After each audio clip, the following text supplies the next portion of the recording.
battle opened at dawn on February 21st. 21 miles behind the German lines, a single Krupp's 38-centimeter naval gun fired the first round at a bridge spanning the Meuse. This shell missed its target, but it was the signal for the massed German artillery to unleash an unprecedented 9-hour bombardment. One heavy battery for every yard of trench, 1,000 guns in all. It is a war of brute material. For hours on end, you bombard them with 210s, 305s, and 380s, and when everything appears dead, when there's no more wire and no more trenches, and when the survivors have been reduced to a state of madness, they send the masses out to attack. When the French are on the receiving end, not one of them breaks through. And if there's only 10 out of 100 left, these 10 will fight on. Letter from a French soldier in the line, February 21st, 1916. More than 80,000 shells fell in the Bois des Craux alone. The Boches started to bombard us with large caliber shells for 10 hours. It was enough to drive you mad. We were buried alive, my entire squad, but miraculously, all 7 of us emerged without a scratch. But of the 5 unlucky ones who came and took refuge with us in our dugout, 2 were killed, and 3 were wounded. A soldier of the 311th Infantry Regiment, February 21st, 1916. With their rearward communications severed, the bewildered defenders were in no condition to repel a major assault. Here and there in the front line were a few men who by chance escaped.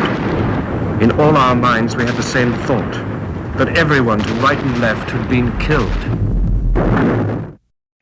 As he waited for orders to advance, a young Hessian scribbled a last note to his mother. There's going to be a battle here, the likes of which the world has never seen. The order came, over the top. The advance elements of the German army go. Through a lunar landscape crisscrossed by barbed wire and dotted with concrete fortification, on they came.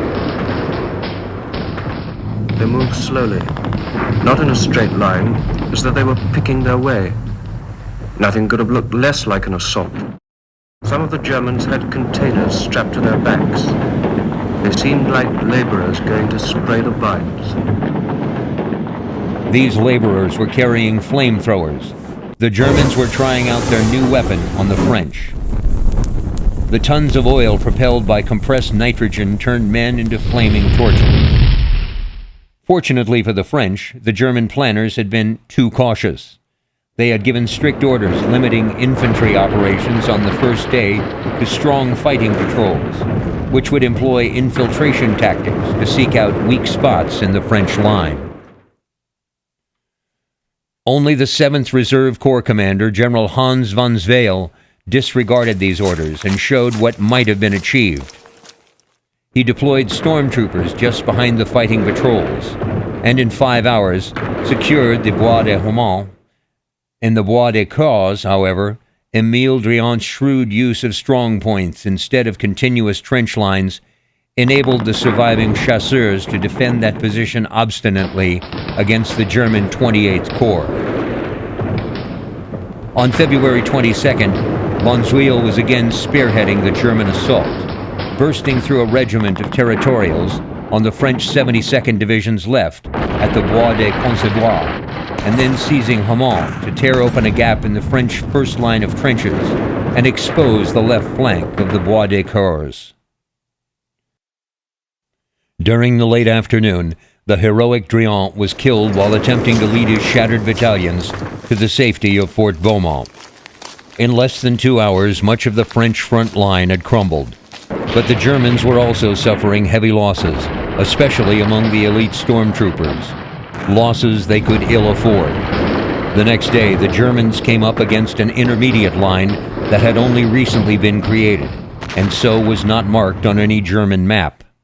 The dogged defense of Herbevois by the French 51st Division was finally over by late that evening, but overall German advances were less than expected. Ominously for the Germans, powerful French artillery was massing on the left bank of the Meuse. These developments were scant comfort to the French. Before dawn the next day, Samogeno was in German hands. The 51st and 72nd Divisions were so badly mauled that they were on the verge of total collapse. Fort Beaumont fell, and in less than 3 hours, the second French line of defense fell apart. The 3rd Zouaves committed piecemeal to the battle with no protection from the bitter cold, and the fury of the German guns melted away after being assaulted by the Brandbergers. For the first time on the Western Front since 1914, German commanders sensed a breakthrough. Few trenches faced them, not much barbed wire, open country ahead, and 10,000 French soldiers had given up the fight. They give one the impression of complete breakdown and complain loudly of their senior commanders. The Kaiser himself came up to the front to watch the kill. By nightfall on February 24th, only the forts and a few brave men barred the Germans' way. The pivotal point in the defense of Verdun, Fort Douaumont, was now uncovered.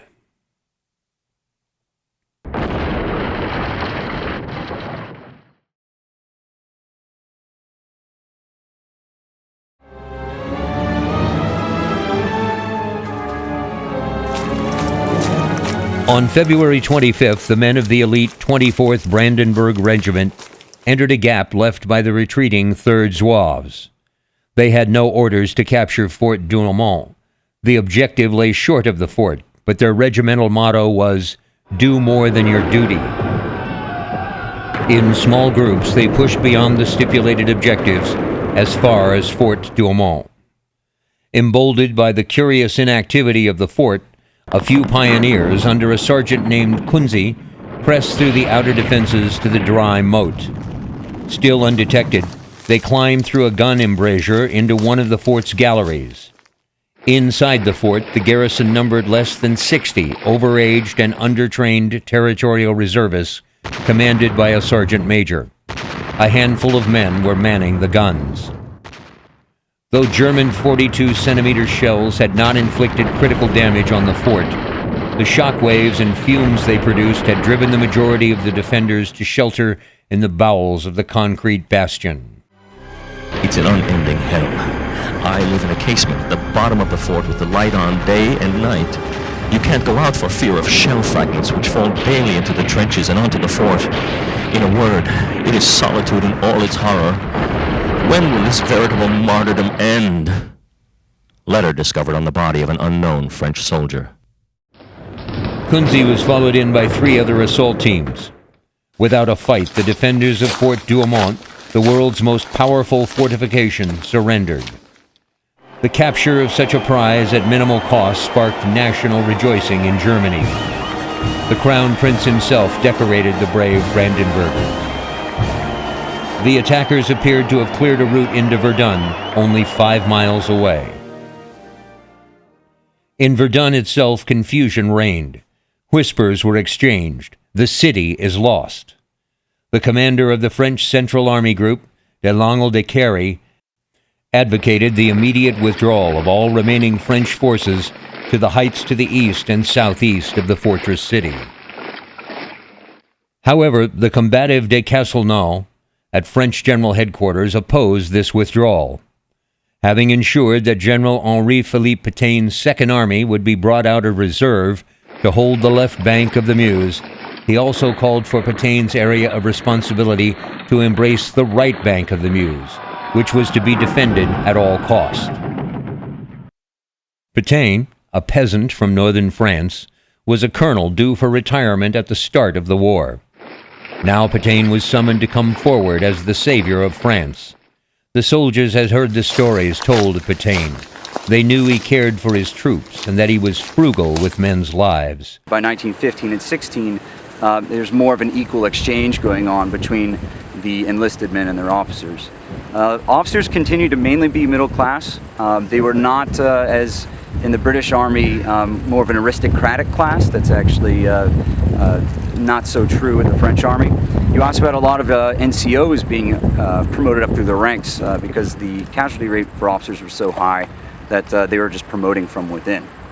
So by the end of the war, while you had certain disruptions in the French Army that became mutinous. That relationship changed even more radically. But there was always a firm structure in place. If anything, it started to mirror more what we would expect in a modern military force. The diminutive general would have preferred to withdraw to a new defensive position. Pétain understood modern firepower and was trusted by his troops. He told his commanders to conserve their strength for the counteroffensive to come. His very presence at Verdun lifted morale and inspired renewed confidence in the Verdun forts as the backbone of a line of resistance. French artillery was concentrated to give the Germans a taste of attrition. As one French artilleryman observed from the banks of the Meuse, at the top of the ravine on the edge of the plateau was a great heap of Germans. Not one was standing. The whole ravine was gray with corpses. One could not see the ground, they were so numerous, and the snow was no longer white. We calculated there were fully 10,000 dead at that point alone, and the river ran past dappled with patches and streaks of blood. Above all, Pétain grasped the importance of logistics. All rail links to Verdun were cut by German long-range artillery. Only a single narrow-gauge rail line remained open. Alongside the railway ran one second-class road. It was only 20 feet wide, just wide enough for two vehicles to pass. Pétain took pains to ensure that supplies were maintained along this single viable route south, a road which a French writer named the Voie Sacrée, Sacred Way. The trucks that bumped along it on solid rubber tires were commandeered from all over France, over 3,000 of them. Their lines never ended. In the critical week of February 25th, thousands of tons of supplies and 190,000 men passed along it. 6,000 vehicles a day, one every 14 seconds, for hours and hours on end. By June, vehicles were moving up and down this lifeline at the rate of one every 14 seconds. In the months ahead, 2/3 of the French army were to pass along this road, destined for the meat grinder of Verdun. To some extent, these measures were playing into Falkenhayn's hands. Yet, as de Castelnau knew, French doctrine and national sentiment made it inconceivable for the French army to abandon Verdun.